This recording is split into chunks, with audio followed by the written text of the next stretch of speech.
Seattle real estate broker Emily Cressey here today to answer the question, where can you actually buy a home in the Seattle area for less than $500,000? We have seen prices rise, as has, the whole country over the last couple years.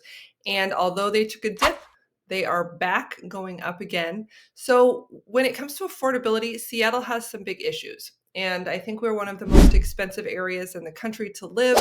The Bellevue area, where Microsoft is and Bill Gates' house and all that good stuff, the most expensive place in the state. So when it comes to affordability and proximity to Bellevue and Seattle, which are the major employment centers, we need to find you a place to live that you can afford and that works for your lifestyle. So that's what we're going to be talking about today. And I want you to join me here as we dive into the multiple listing service. This is the proprietary, realtors only, backdoor information that we can take a look at together to find out where these homes are and what they actually look like. So jumping in here is my search screen.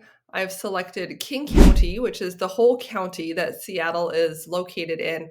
We're looking for active homes between 300 and 500,000. Now, below about 200,000, you're only going to be seeing raw land and mobile homes for sale, usually in a park, not with raw land. If you want a mobile home and raw land together, that could be 500,000 just on its own right there. So if you look down in this corner, we have 194 matches that are currently within this price range, and it's our off season, it's winter. So it's not going to be when the most listings are of the whole year. But I want to show you that these are just condominiums. If we want to look at houses instead, single family homes, that's going to take us down to 49 matches. So let's start with that and just kind of take a look at the results and see what that gets us. So here we have our 49 matches lined up, and I'm sorting them by price. So let's look at some at the high end and some in the low end. And here they are on the map, just so you can also get an idea of how they're dispersed. So as you can see where the word Seattle is in the middle of the map, that's downtown Seattle. That's where the skyscrapers are, all the tall buildings. And then again, we're just looking for single family homes here. You can see there are very few to the north of Seattle. Going north tends to be more expensive. Going south, you tend to have more options, and we'll blow this up a little bit. So you can see here again, downtown. This is kind of an industrial area of downtown. We have the Port of Seattle here with all of the cranes, and then, like garbage waste transfer stations and things like that. So the least expensive homes tend to follow along these highways. And then as you get out into the country, this is sort of like the county line down here. We're getting close to Pierce County, where Tacoma is located. So just distribution wise, if you are looking for affordability in your single family home, you are going to find more options here in the south part of Seattle. And just to give you an idea for drive time, let's say downtown Seattle, trying to get into downtown Seattle within a half an hour on a Monday morning. I don't know how good their traffic accounting is, but I think it's meant to take that into account. So if you did want to be within a half-hour drive, you wouldn't want to go much further south than kind of SeaTac Airport, Kent here in this area. This is kind of the selection pool that brings us down to 21. So I'm going to take that off for now. I don't want to limit us too much, but let's take a look at what these houses actually look like and if they're even something that we would want to consider living in, either for ourselves or our family. Okay, so we'll start with the cheapest one. This is also far away. It's in Federal Way, and this looks like a very nice mobile home in a mobile home park. So this is, you're going to get your double wide. You're going to have a lot. It's a 3-bedroom, 2-bath. And typically these are also going to have a rent for the lot as well. It doesn't say for sure, but I've seen lot rent here, not here at this park in general, but here in the Seattle area. I've seen lot rent for your parking spot for your mobile home be $800 to $700. And I've also seen it up higher to $1,400 per month. This says the HOA dues are $325 as well, which cover your utilities.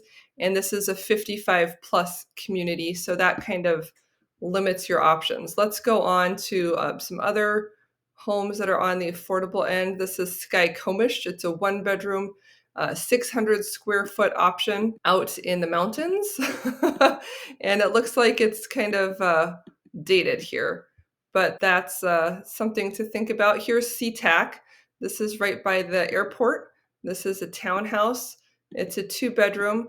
The airport tends to be less desirable because it's got that airport noise and things, but if you work in that area, it's certainly very convenient. And so this is 900 square feet, 2 bedrooms, that kind of a thing. It looks like there's a tenant living in the property, which is another reason that it may be priced low, because when the tenant is in there, it's hard to show the property. It may get messy. They may not want to leave. So you either have to buy it and evict the tenant, or you'd have to see if his lease was ending or something like that if you wanted to live there. Otherwise, if you were thinking about keeping this as an investment property, we could search specifically for properties that had tenants and see if that would work well. This is nice. Let's see, a 2 bedroom in Kent. This looks like a charming townhouse. The sunshine in the picture is definitely a big plus. And this is actually really good. This is really doable. So they've, is a townhouse really a single family home? I don't know. They are maybe kind of stretching that. It does have pretty high homeowners association dues. If you're looking at condominiums in this area, you can expect the homeowners association dues to be between $300 and $500 a month. And that's normal. If they're $300 a month, I'm getting nervous that they're not saving enough money each month to take care of the expenses that they're responsible for, like the roof, the siding, the parking lot, the fences, those types of things. And especially in the lower end of the price range for condos, 250 to 300, it's kind of the bottom of our condo market. You will see a lot of very weak HOAs where they're going to have big special assessments and things like that. So you really have to shop carefully in that price range. From there, flipping over to having a higher payment, 550, that they've probably raised this several times. Maybe it started high and they're trying to be responsible and save up enough as they go. Or maybe they started low, they're still behind on funds and they're trying to replenish the coffers. But something to be aware of as you are looking at a lot of condominium and townhome options in this sub 500,000 range. Here's another single family house near SeaTac. SeaTac is Seattle, Tacoma, two big cities combined into the name of our airport, which is the SeaTac airport. And I guess people started living there close to the airport and they made their own little city called SeaTac. Now this one is in the 300,000 range and clearly it's a fixer-upper, but if you have the wherewithal to do something like that, obviously someone's living here. The biggest challenge with something like this, when you see that it's got big problems, is getting the financing. So if you wanted to get a loan on this property, the appraiser might come out and say, gosh, the siding is losing its paint, and that is a problem for the bank.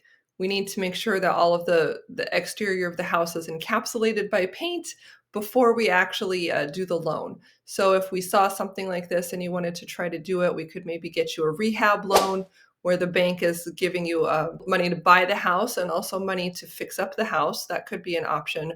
Or maybe we would ask the sellers, hey, we'd be happy to buy this, but we need you to repair it and make it ready to get the loan before we actually close on the property. So we would ask the sellers to pay or have done the painting, any roof problems, any of if it's missing heat, the water supply doesn't work. There are a few vital things that the bank wants to make sure happen with the house. And you need to make sure that all of those were addressed prior to closing on the loan at the seller's expense. Okay, here's a houseboat. That's a creative option, just like MacGyver. If you guys watched that awesome show in the 80s, you could live on a houseboat. 2 bedroom, 500 square feet. And actually there are people who do this and it's kind of a cool downtown lifestyle. Here's a little house in Auburn, sort of a grandma's house type of thing. Somebody lived here for a long time, hasn't been updated for a long time. But if you want something simple that could work for you. It's only 720 square feet, and it's out here in Auburn. So you kind of have an idea of what the low end is like. Now I'm going to go ahead and turn back on our driving radius here, drive to downtown Seattle. Okay, so this is going to be a pretty big radius. This is where you need to be if you want to actually be able to drive into downtown Seattle for work. And maybe you work at the airport, maybe you work up here in Everett, and this is not relevant, but we have these tools. If you want any kind of a consultation, if you're thinking about moving here and you kind of want me to personalize this for you, like where your job is going to be, where you're being located to, stuff like that, give me a call. I'll put my Calendly link into the description for this video. If you just want to schedule yourself some time on my calendar, we can do a screen share just like this, and I'd be happy to take you through all of this stuff kind of in a personal situation for you. So let's take a look. Let's go back to our criteria and say we want at least a 3-bedroom. And it gives us 9 matches. So let's see what they look like. Okay, so here's one on Beacon Hill. This is a fixer-upper. It looks like it needs a lot of work. Let's see what this one is. Do not trespass. Sold as is with occupants in the home. Sounds like there might be non-paying renters in this property.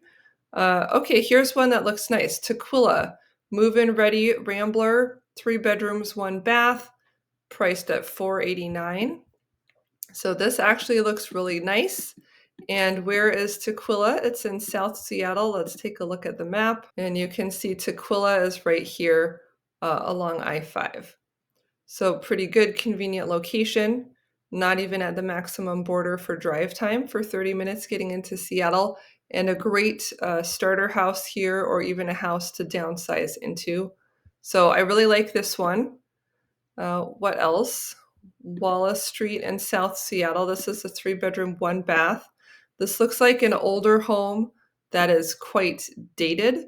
And I actually love older homes. I think they can be quite beautiful. This one was built in 1911, which is fairly old. It says it's structurally sound, but unless you're in the trades, if you're a contractor or something like this, I do feel nervous putting people into these older homes because they can potentially need, a lot of work. And especially if it hasn't been remodeled and shored up very frequently over the years. Typically when homes sell, every time a transaction takes place, let's say every 10 years, the home has an inspection. Somebody is fixing up those things. If there's a little foundation crack, we find out about it. We keep an eye on it. When a home doesn't sell, it's been in the same family for 50 years, then typically those owners are not doing regular periodic inspections. They're frequently older people who may not have, the physical capability of maintaining the home. They may not have the finances to maintain the home. They may not have like the vision, the eyesight, the mobility to go check in the crawl space and check in the attic and those types of things. So when I see these older homes that have been lived in for a long time without turning over, and I don't know, we could look at the sales history of this one and see, has it turned over? When was the last time something happened? It looks like maybe it's sold for resale. I don't know if it actually sold or if that was just the loan selling right there. It looks like it was foreclosed upon. Maybe that's what happened. It was foreclosed upon.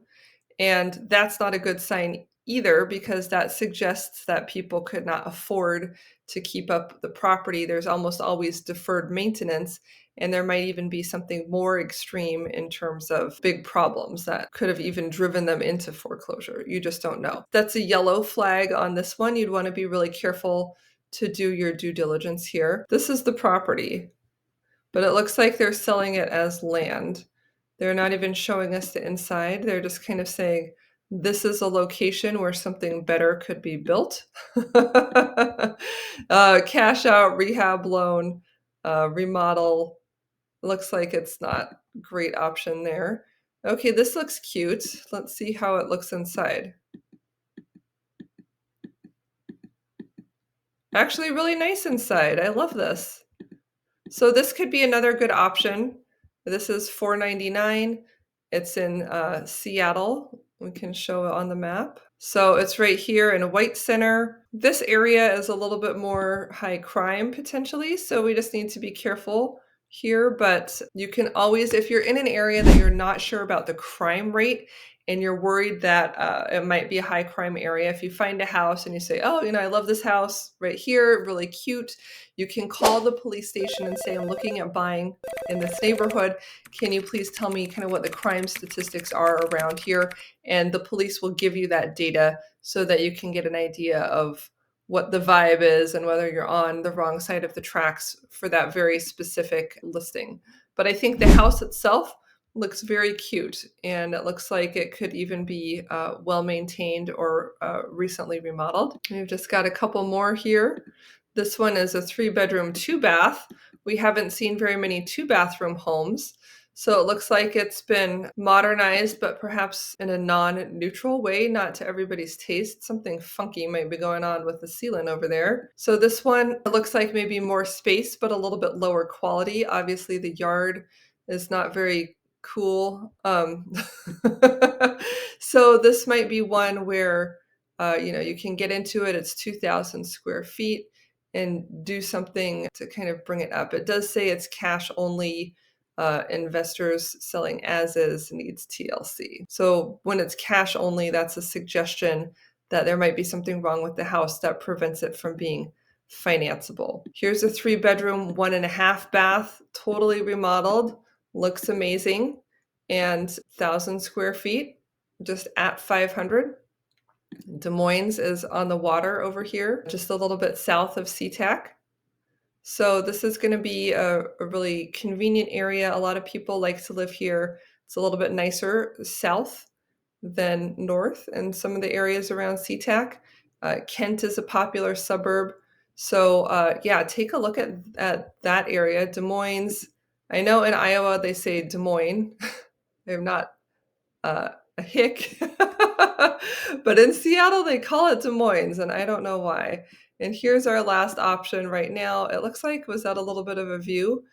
Maybe a city view back there, kind of a regional territorial view on that little deck. Overall odd construction. It looks like this is sited into a hill or a mountainside. Not much of a yard, but they're really doing a lot with their landscaping. And this is why they put the pictures of the house at the end, because the house it's very dated. It would need some updating, but kind of an interesting hillside location. Beacon Hill, 1,200 square feet. Looks like they were originally above 500 and have come down into that price point. So Beacon Hill is closer to Seattle. It's kind of in Seattle proper, but it's a little bit of a more rough area, but you can see it's really close to I-90, where you would go across to Bellevue. And so commute-wise, this is very convenient. It definitely has an urban vibe, as opposed to some of these other places are more suburban or, even rural. Getting out into Federal Way, you could find horses and more farms, Auburn, things like that. So if you like the idea of being more in the city, you can, but you're going to be obviously like right by the freeway. You're not going to have the best views. But from a getting into downtown perspective, you're going to be really good. So that's going to wrap up this video. I just wanted to share where the affordable homes are. And obviously this is subject to change. If you look at condominiums, you'll find a different perspective altogether. There are a lot of condominiums and 3-bedroom condominiums, even if you want. So you can see that those are here. There's one by the University District. There's one here by Renton, SeaTac. So you can see that you do have options, even if you have a family or you need more space and you're still looking for something affordable. Just bear in mind that for the same price point, your condominium is still going to have those homeowners association dues. This one has $500 a month in dues. Here's one by SeaTac. This looks a lot like an apartment building, but you get 3 bedrooms, 2 baths. You get $438 a month in dues.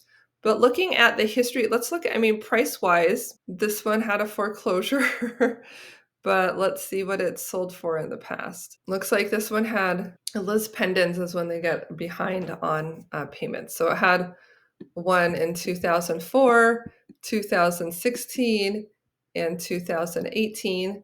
So they got behind and they released it, and then they had another one, it looks like. So just sort of struggling to keep up with payments here. So that gives you a little bit of an idea of maybe less financial wherewithal of the people who are buying here. So you have to be careful. You don't want to buy into a building that has a lot of people who aren't keeping up with their payments, can't keep up with the homeowners association and things like that.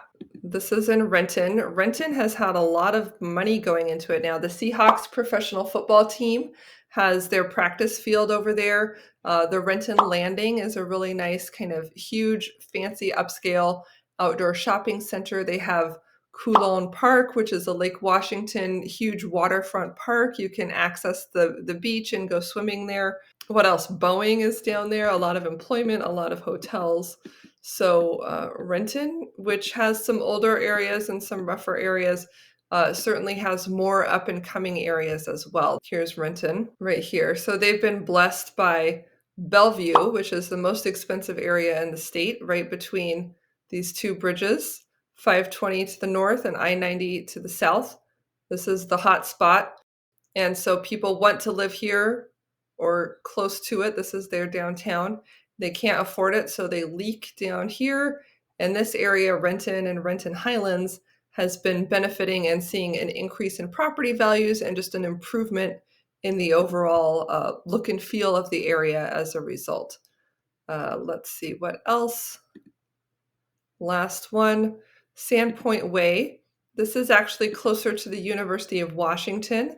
This is Lake Washington, and Sandpoint Way is kind of the area that my grandparents lived. This is the Husky football stadium.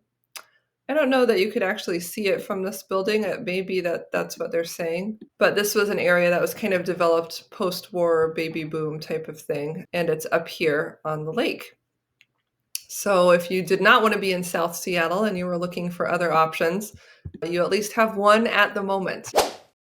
Thanks for watching. If you want to dive into your home search, your relocation, I'm happy to schedule that one-on-one meeting with you to kind of do this and answer all of your questions. You can, again, reach that link on my Calendly. And if not, feel free to comment. I love looking at the comments. I'll reply to you in the comments. And until then, see you on the next video. Thanks so much for watching.